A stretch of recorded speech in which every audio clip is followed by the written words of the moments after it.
আমাদের দেশের ক্রিকেট থেকে আমাদের সুবিধাবঞ্চিত শিশুরা বাদ যাবে না। আমরা শিশুদের মধ্যে ক্রিকেটের স্পিরিটটা ছড়িয়ে দিতে চাই। আমরা স্বপ্নায়নের এই আয়োজনকে অনেক স্বাগত জানাই।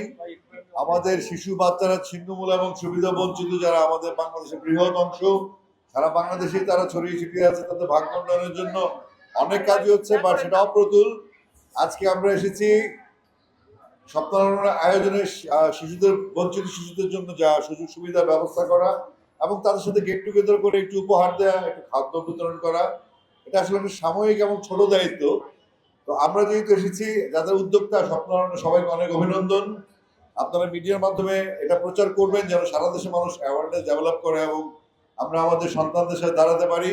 এবং যেহেতু আমি এখানে এসেছি সাহাবায় ওদের দায়িত্বে, ওদের দাওয়াতে এসেছি, আমি শুধু বলতে চাই আগামী এপ্রিল মাসে এই সুবিধা বঞ্চিত এবং ছিন্নমূল শিশুদের যে স্কুলগুলি বাংলাদেশে আছে এবং তাদের যে আশ্রয় শেল্টার কেন্দ্রগুলি আছে, যেমন এসওএস শিশুপল্লী টাইপ বা মজার স্কুল বা এরকম স্কুল, সব ধরনের যে অ্যারেঞ্জমেন্টগুলো করেছি, আমরা প্রায় 16টা টিম অর্গানাইজ করছি এবং আগামী মাসে আমরা তাদের মধ্যে 6 ওভার করে একটা ক্রিকেট টুর্নামেন্টের ব্যবস্থা করবো, যেখানে 16টা টিম খেলবে। অর্থাৎ আমাদের দেশের ক্রিকেট থেকে আমাদের সুবিধাবঞ্চিত শিশুরা বাদ যাবে না।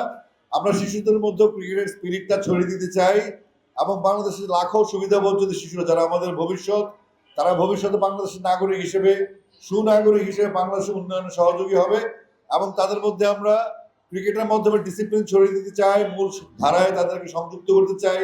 তারা যেন তাদেরকে ছোট না ভাবে, তারাও বাংলাদেশের নাগরিক, তারাও বাংলাদেশের শিশু, বাংলাদেশের সমস্ত কিছুর উপর তাদের সম অধিকার আছে। তাদের অধিকার নিশ্চিত করা আমাদের মতো মানুষদের কাজ। স্বপ্নায়নকে ধন্যবাদ যে এমন একটা সুন্দর উদ্যোগ নিয়ে বাচ্চাদেরকে পৃষ্ঠপোষকতা করছে। এটা আসলে একটা মানবীয় কাজ, মানবিক কাজ, যে কাজের মাধ্যমে আসলে নিজের পরিতৃপ্তি আসে। সবাইকে অনেক ধন্যবাদ। আমরা ইফতারের জন্য অপেক্ষা করছি। স্বপ্নায়নের সাথে আমি থাকবো, কথা দিচ্ছি ইনশাল্লাহ ছোট পরিসর, পরিসর কিংবা উপস্থিতির মাধ্যমে